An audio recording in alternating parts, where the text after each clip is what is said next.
so klein bietjie 'n storie vertel oor hoe met 'n dankbare hart ek staan. So in September, toe die beroep aan die gebeur is, toe vra ek op daai einde September, waar is die mense? En toe staan net so 70 ouens, Tommy help my, daai Sondag was daar so 72 ouens in die kerk. En Dinsdagoggend, elke Dinsdagoggend bid ons saam, so as jy nie op 'n Dinsdag al hier was nie, maar selfs begin 5:30 bid ons hier saam, en ons vertrou die Here vir groot dinge. Maar Dinsdagoggend, Kian kom saam met my elke Dinsdagoggend, hy sal op 'n Maandag gaan kry sy skoolklere reg, en hy sê, pa, ek gaan saam, en hy is elke oggend die skoolklere aan weg. Maar Dinsdagoggend stap ek op die galery, ek sê, kom ons gaan bid daar bo by die galery. En daai September, toe vra ek, waar's julle vriende? Wat julle veronderstel is om kerk toe te bring, die Sondags.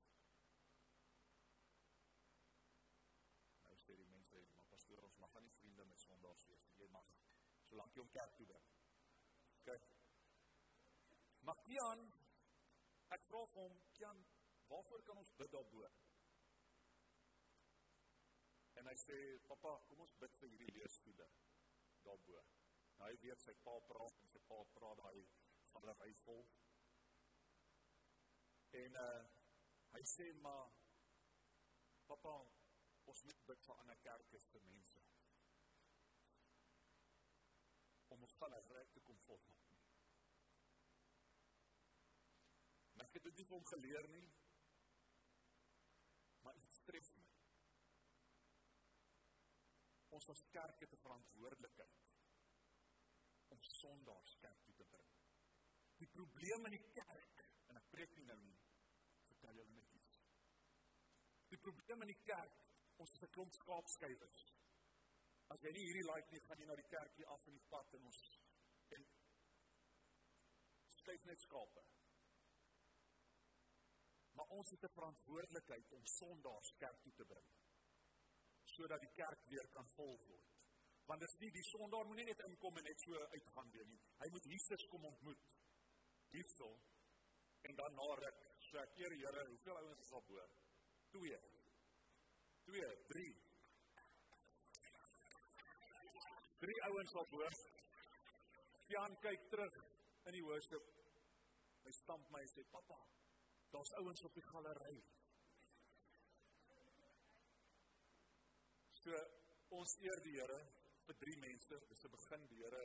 Julle kan my nie mooi sien nie, ons gaan 'n plan maak met dit, so asseblief, binnekort sal julle daar bo kan sit, dan kan julle my ook sien, maar ons het die stage hier onder afgevat, so ek staan gewoonlik so bietjie hoor, maar vir die dekor vandag op stage kon ons dit nie opgehaat het nie. So, ons is opgewonde, en ons het Paasnaweek is ons reeds leeg.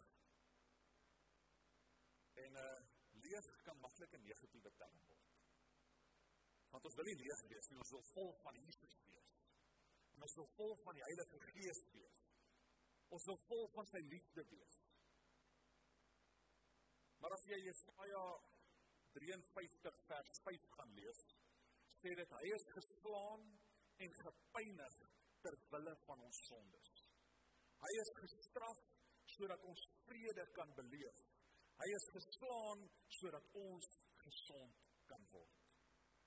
Nou die woordeboek, die Afrikaanse woordeboek, se betekenis van leeg, sê met niks daarin. Sonder inhoud.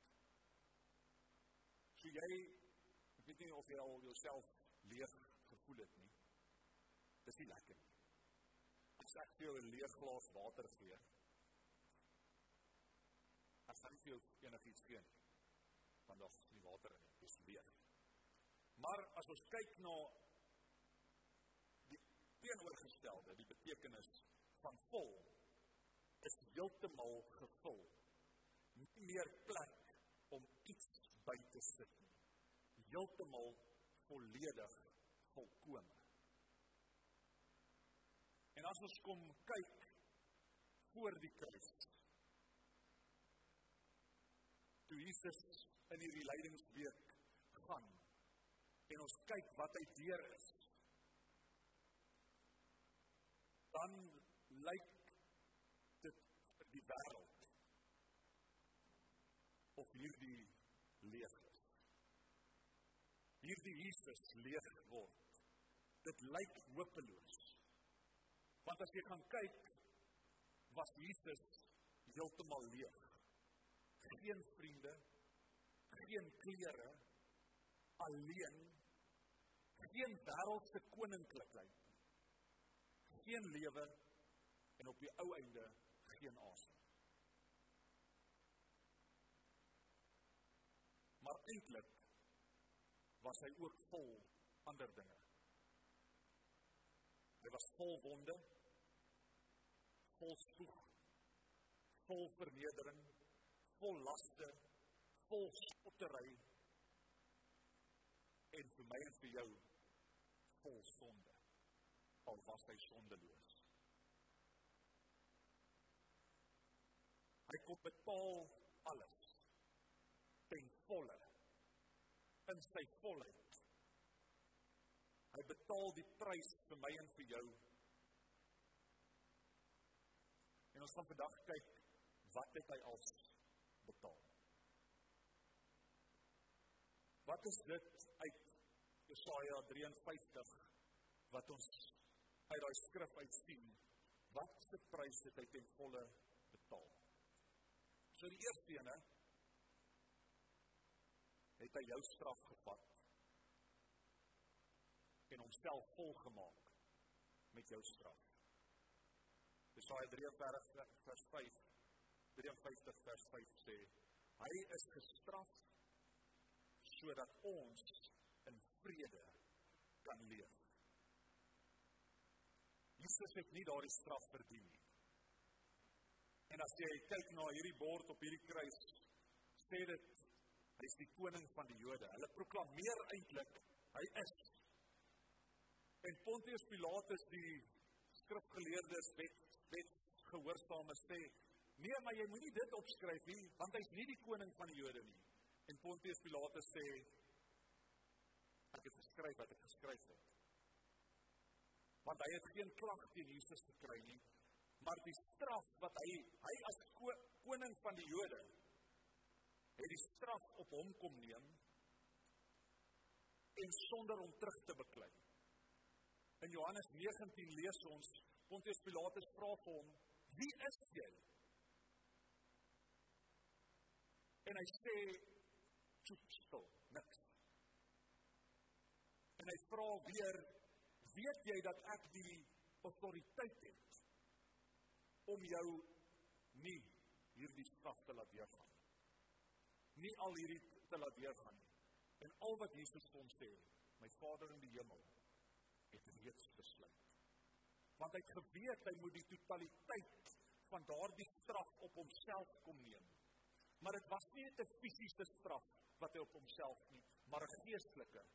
Hy het die oordeel wat vir jou was, en vir jou veronderstel is om te wees, op homself gevat. Maar hy vat daardie straf, sodat ons in vrede kan saamleef. Die volgende ene, sê Jesaja, hy is geslaan en gepynig ter wille van ons sondes. Ek en jy lewe in hierdie sondige wêreld. Maar die skrif in 2 Korintiërs 5 vers 21 sê dit so mooi, dis nie net jy's los van sonde nie. Sê, God het hom wat nie sonde geken het nie, sonde gemaak ter wille van ons, sodat ons op grond van ons hegte verhouding met Christus deur God vrygespreek kan word. So nou kan jy vir my maklik sê, maar pastoor, jy is nou hypergrace preacher. Hierdie is nie hypergrace nie. Hierdie is, jy moet 'n verhouding met Jesus Christus hê, om los te kom van sonde, om nie meer onder die juk van sonde te wees nie. Beteken dat jy sondeloos glad nie. maar jy kom los onder die juk van sonde as jy in 'n verhouding met Jesus Christus staan. So dis nie ek kan nou net doen wat ek wil en gaan sondig hoe ek wil nie, want ek is nou ek hoef maar ek is nie meer onder sonde nie. So jy moet in 'n egte verhouding met Jesus Christus staan. Ek moet daai ook net bysê. Hy het die gewig van sonde, klein of groot, op hom geneem, al was hy sondeloos. Ek het dit in die begin ook gesê. Toe God na hom gekyk het aan die kruis, het hy jou sonde gesien. Sodat jy nooit weer hoef verwerk te word as gevolg van jou sondes nie. Die sonde het my en jou geregtig gemaak.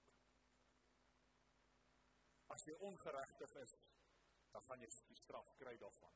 Sonde bring dood. Maar as jy saam met Jesus Christus leef, saam met hom vry is, dan is jy los van sonde en geregtig saam met hom. Die volgende ene uit daai skrifvers is uit die vloek, daar was jy's nie meer onder die vloek nie. Galasiërs 3 vers 13 sê, Christus het ons losgekoop van die vloek wat op wetsoortredes rus, toe hy vir ons vervloekte geword het. Daar staan geskryf, vervloek is die een wat aan 'n paal hang.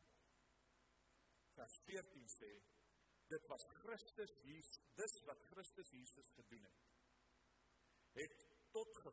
Dit wat Christus Jesus gedoen het, het tot gevolg dat ook die nie-Joodse nasie ook deel aan Abraham se seun het. Dit beteken dat ons deur die geloof die Gees wat belowe is, ontvang. So, Abraham, ons het nou dag oor gepreek, dat daar was 'n belofte aan Abraham gemaak, en daarop is ons ook geregtig. En ons is nie meer onder die vloek, soos wat die Israeliete was nie, maar ons is nou vry, en ons is geseëndes van die Here, soos wat Abraham ook was. Want die belofte is aan Abraham, dat hy sal hom 'n vader van 'n menigte nasies maak. En daarop is ons ook geregtig op daardie verbond, dat daar 'n verbond van buitengewone vermeerdering met Abraham gesluit was, en daarop is ons ook geregtig. Die volgende ene, en hierdie is 'n ene, as 'n mens hierdie woord noem in die kerk, dan is daar party mense wat se wenkbroue oplig en sê, pastoor, maar sê jy nou, ons kan net ryk wees. Jy moet geestelik daarna kyk. Hy het homself vol armoede gemaak. 2 Korintiërs 8 vers 9 sê, julle ken die ongelooflike goedheid van ons Here Jesus Christus. Alhoewel hy ryk was, stop daar. God was ryk, maar hy het alle armoede, hy het arm geword. Hy het sy hemelse rykdom verruil vir aardse armoede, sodat ek en jy, hy het terwille van ons arm geword, sodat julle deur sy armoede ryk kan wees. Hy het alles opgegee, selfs sy hemelse rykdom, sodat ek voluit kan leef in sy oorvloed. Oorvloed van genade, oorvloed van geregtigheid, oorvloed van vrede, en natuurlik oorvloed van die fisiese ook. So hy het fisies arm geword, maar hy het geestelik ook arm geword. Sy armoede het vir my geestelike rykdom gebring. Liefde, vrede, hoop en 'n nuwe identiteit. Daarin het ons dan rykdom. Die laaste ene, Jesus was vol wonde. En uit die totale gewig van daardie wonde, hy was onerkenbaar gewees. So was hy geslaan. My oorlede pastoor het gesê, Passion of the Christ het ons as kerk gebreek. Want dit gee 'n prentjie van wat Jesus moes deurgaan, Maar die skrif sê, hy was onerkenbaar geslaan. Op daardie foto sal jy sien dat Jesus, jy kan hom nog steeds uitken. So jy moet verstaan, daar is maar net 'n movie. En hulle kon nie so erg graphical raak nie. Maar sy wonde, hy is geslaan sodat ons gesond kan word. 1 Petrus 2 vers 24 sê, hy het self ons sonde in sy liggaam aan die kruis gedra. So is ons vry van sonde. Nou kan ons lewe, omdat God ons verhouding met hom herstel. Deur sy wonde is ons genees. Dis nie deur sy wonde mag jy dalk genees word nie. Alles gaan uit verhouding uit en ek is so bold. In die teenwoordigheid van God kan geen siekte heers nie. As jy in die teenwoordigheid en jy voluit glo, weet ek God genees. Dan sê maar pastoor, dan gaan nog steeds mense dood aan siektes. Jy is heeltemal reg. Maar as ek jou hierso moet wys, Mariska, Julia, Sheldon, jou pa, ek het nou sy naam vergeet. 'n wonderwerk, Paul. 'n wonderwerk net gister. Wat die Here kom doen het in genesing. Want in sy teenwoordigheid, omdat hy die totale las van elke wond, elke hou wat gevat was, het hy gedink aan jou sonde, aan jou siekte.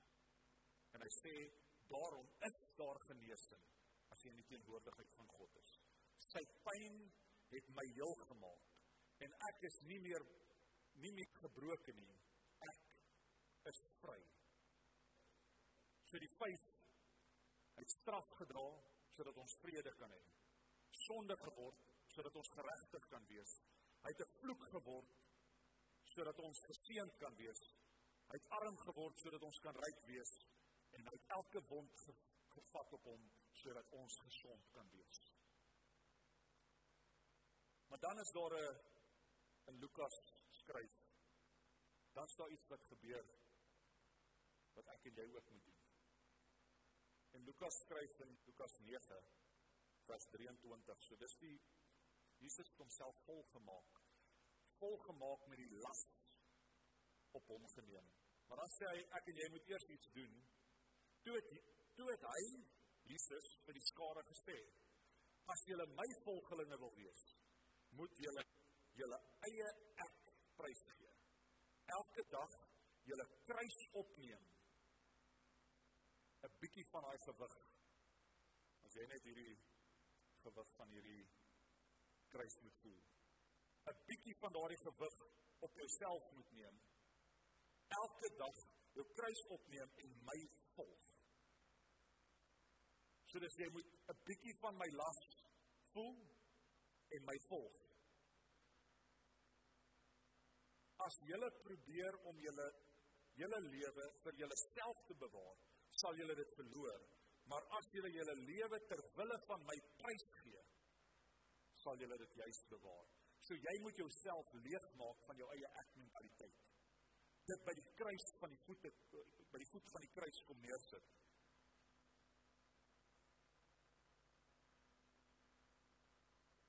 Ek wil net vir hierdie oomblik vra dat jy in die oomblik sal bly. Maar ek gaan vra dat Karelies, jy en jou span,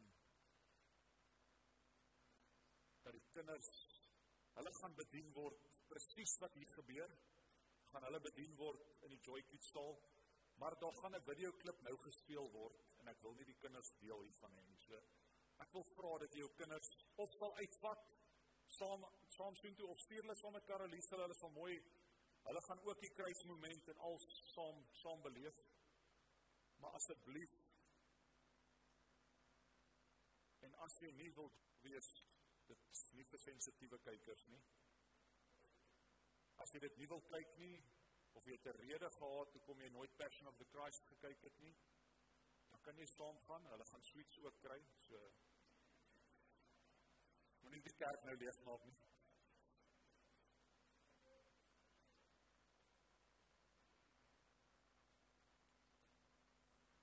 Al die kinders uit.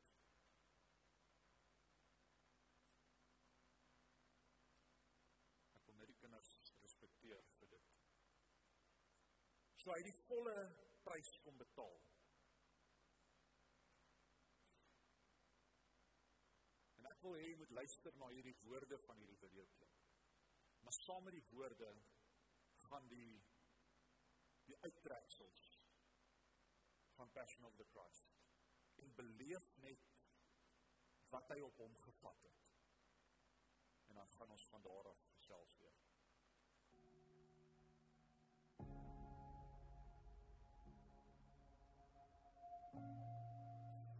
They first took off his clothes. Then they took long leather thongs with steel pellets or lead pellets on the end and beat him across the back until he could hardly stand up.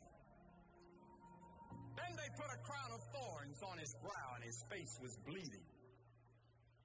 And they laughed at him and they spit on him and they mocked him. And with one snap of his finger, 72,000 angels had already drawn their swords ready to come to his rescue and wipe this planet out of existence in the universe. And Jesus said, no, to this end was I born. He wasn't just another revolutionary. He wasn't just another hippie. He was not just another great man. He was God in the flesh. And oh, the ethics that he taught. Never a man spake like that man. When you get hit on one side, he says, turn the other cheek. He never said what to do after that. But he did say, forgive 70 times 7. Count that up. Jesus taught that we're to forgive. He taught a revolution in the way we're to live. He taught us that it wasn't just our outward actions that God judges, but it's the inward thoughts. And he dragged and lifted and hauled that cross. He didn't squirm, he didn't yell, he didn't scream. He just took it. He said, Lord, forgive them. They don't know what they're doing. When he died on that cross, they nailed him, they put the nails in his hands. And you know what he said? Forgive them, they know not what they do. Forgive them. Could you forgive somebody that's putting nails in your hands and you know you didn't deserve it? Then look at the death he died. Did ever a man die like Jesus? The lightning flashed and the thunder roared and the earth began to shake. And even the soldiers confessed that this must be the Son of God. Anyone that can see Jesus on that cross and not be touched has a heart of stone.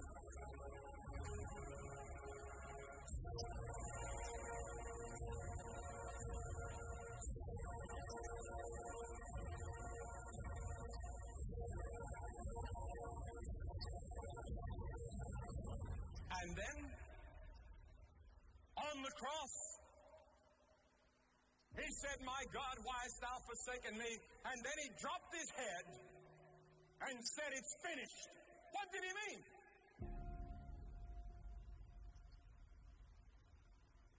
He meant your plan of salvation was finished. God can now forgive you of all your sins because Jesus had finished God's plan for your salvation. Because you see, God knows every one of you by name. He has the hairs of your head numbered.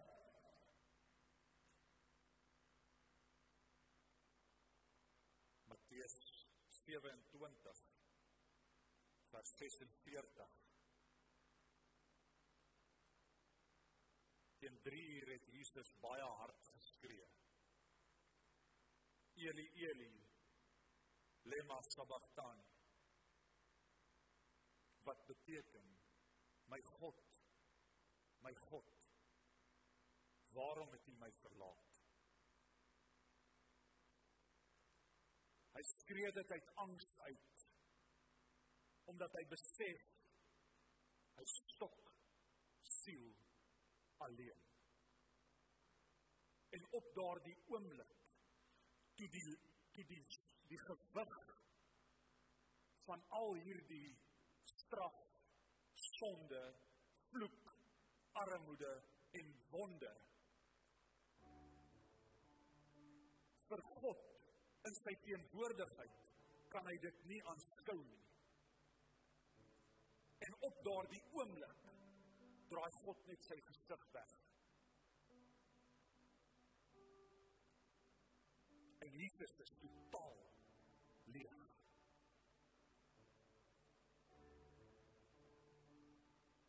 Ek en jy kom in hierdie wêreld. En ons vat hierdie goed saam met ons. Maar Jesus wil jou kom vrymaak van dit. En jy is 'n papiertjie gegee. Almal 'n papiertjie. Is iemand wat nie 'n papiertjie het, miskien gou vir een gee. So ek wil hê jy moet 'n oomblik vat. Bianca gaan rustig speel. Dit wat jy saam met jou dra.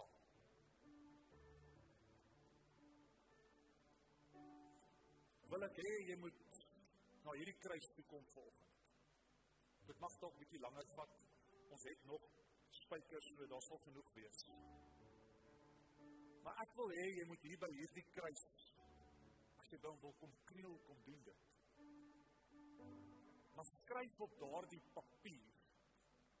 Wat is dit wat jou las is? Wat jy so maklik op jouself neem? Jesus het die volle prys kom betaal. En ek wil hê, as jy hierso kom, moet jy die spyker se klanke hoor.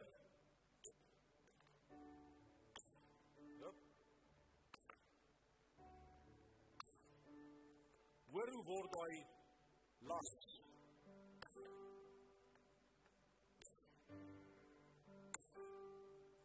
Hoor hoe word daai las ingeslaan? En sit dit by die kruis neer vanoggend.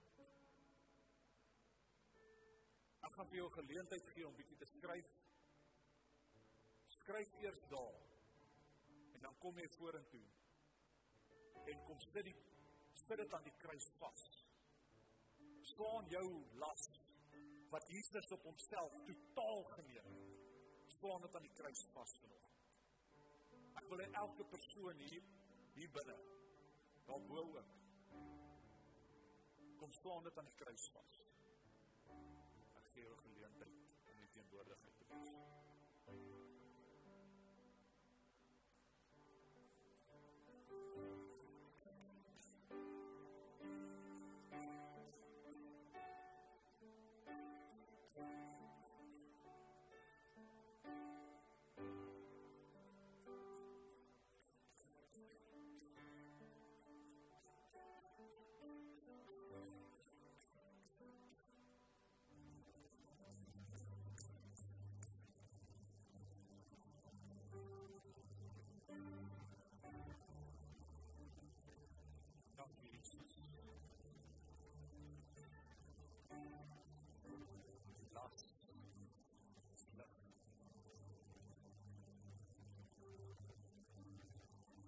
Dat in die kopie neem. By die kruis. As mense se oorgewing. Here, wat die totale prys moet betaal, sodat ons hier betaal. Aan hierdie verwigting.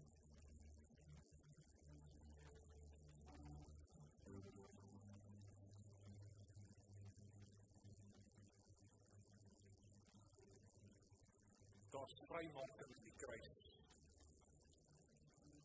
En ons wonder hoe dit gelyk toe Jesus daardie dag sy laaste afskeid was.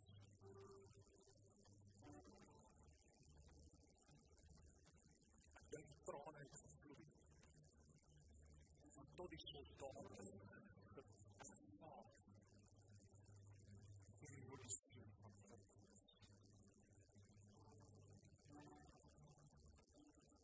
Maar vir ons ons as 'n kerk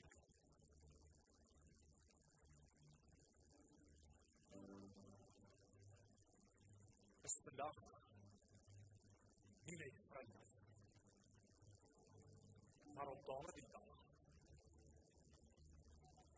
was dit Vrydag. Maar die volgelingen het geweet, Sunday is coming.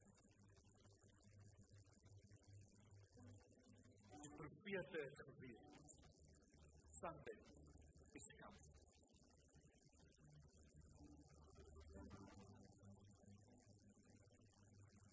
Luister na die volgende berichte oor die goeie Vrydag.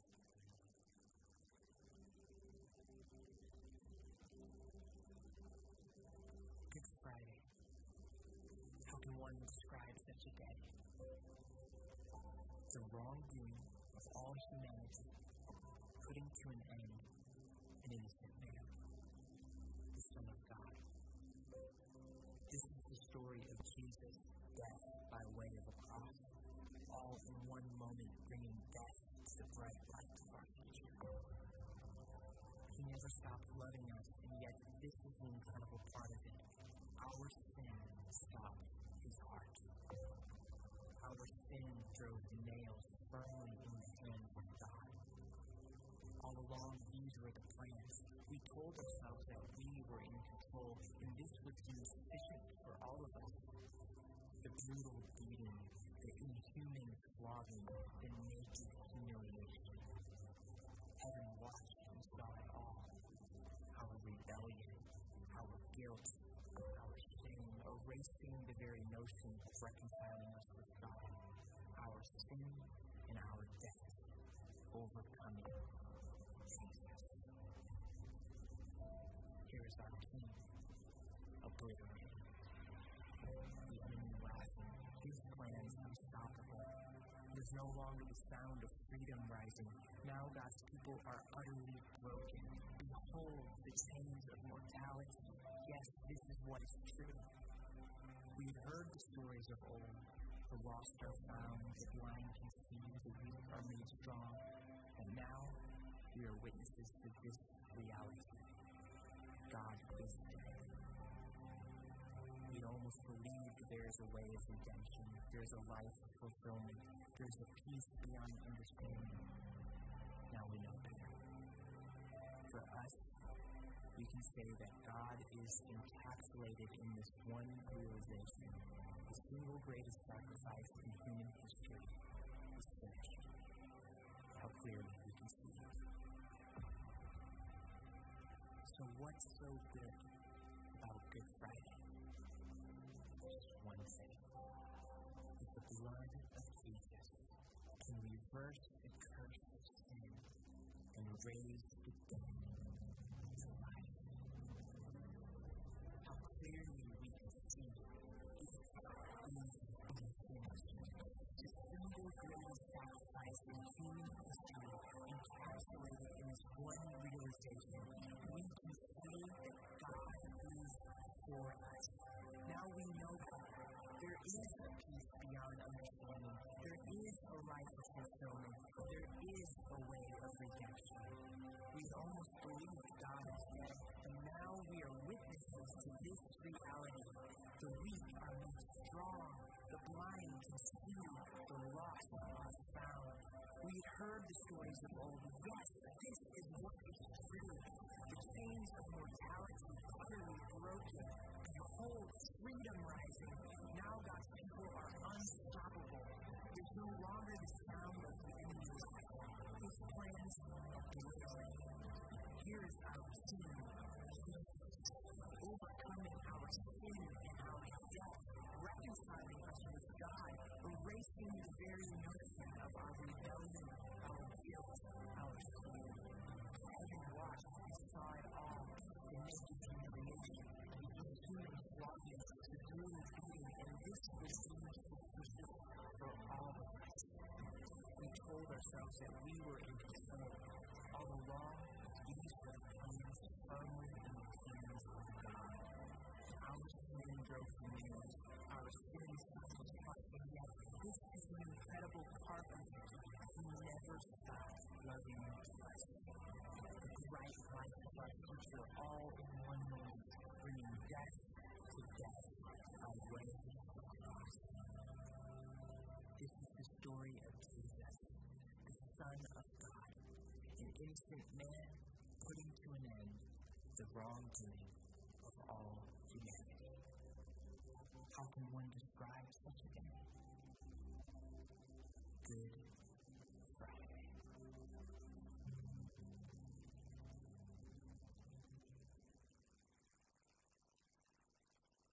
So as ons kyk, was Jesus as gevolg van wat hy vir ons weer kon doen het, die totale gewig, weet ons vandag, hy is vol wink, vol genade, vol liefde, vol vergifnis, vol blydskap, vol beloftes, vol genesing. En ek wil hê dit in daardie volheid kom deel hy aan die tafel.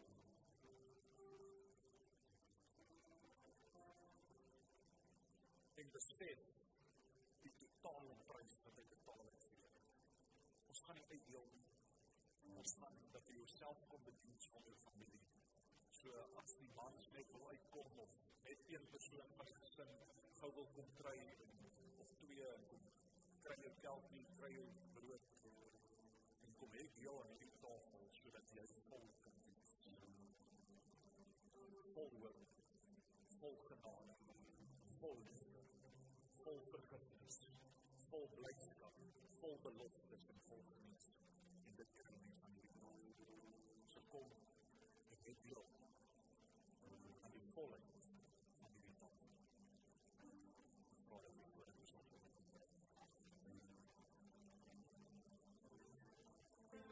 so ons gaan so die dienst afsluit. Maar ons as kerk het vandag hierso die kruis kom beleef. Maar ons as kerk weet dat die kruis is leeg.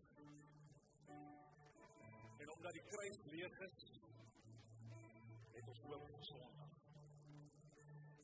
En Sondag is doopsondag. So daar is reeds 9 mense wat hulle name opgegee het wat gedoop word. Hulle was hier vir doopgesprekke Sondag. Maar ons vertrou dat Sondag gaan er nog mense die Here volg deur die doopwater. Ek het 'n nommer aan dit in my oorlede pastoor en altyd gesê ek het my doop gepraat. Ek het 'n nommer in my kop. Maar as jy weet iemand wat dalk gedoop moet word, nooi hom saam. As jy gedoop wil word, kom praat met my of Louis. Dat ons jou naam opstel, dat ons net met jou chat waaroor dit gaan en wat ons al gaan doen in die doopbad. So agter daai gordyn, vir julle wat nie weet nie, is 'n doopbad. Môre word die doopwater ingetap, ons gaan probeer om so warm as moontlik kry. Maar as jy instap, sal die Gees jou warm maak. Maar kom ons vertrou saam. Hierdie verwagting, kom ons hê daai selfde verwagting vir Sondag. Nooi iemand saam wat Jesus moet ontmoet. En kom maak homself leeg. Ons gaan sien hoe maak mense hulle self leeg. En staan met die totale volheid wat die woord beloof. Wat gebeur in die doopwater. En die totale volheid sal mense opstaan in 'n nuwe lewe. Kom ons bid so saam. Dankie Here dat hierdie kruis die pyn, die las, die sonde wat U op U gevat het. Here het U in die graf agtergelos. Death, where is your sting? U het dood kom oorwin. Al was dit vir die wêreld hopeloos, leeg, het U in die volheid gekom. En U het die volprys kom betaal. Dankie dat ons dit kon manifesteer vandag. Dat ons las is by die voet van die kruis. Dankie dat ons leeg kan wees, maar nie leeg net sonder inhoud nie. leef sonder hierdie hang-ups van hierdie wêreld en dat ons vol van die Heilige Gees kan wees. Ons bid oor elke gesin van hierdie gemeente, besoekers. Ons bid Jesus dat U seën oor hulle sal rus. En op hierdie dag wat ons die dood herdenk, is ons nie hartseer nie, maar ons kan met blydskap sê, ons is vol van Jesus Christus. Dankie vir die bloed. Dankie vir hierdie kruis. Dankie vir hierdie graf. Maar dankie dat dit leeg is. En dat ons kan uitsien na Sondag. In Jesus naam. Amen.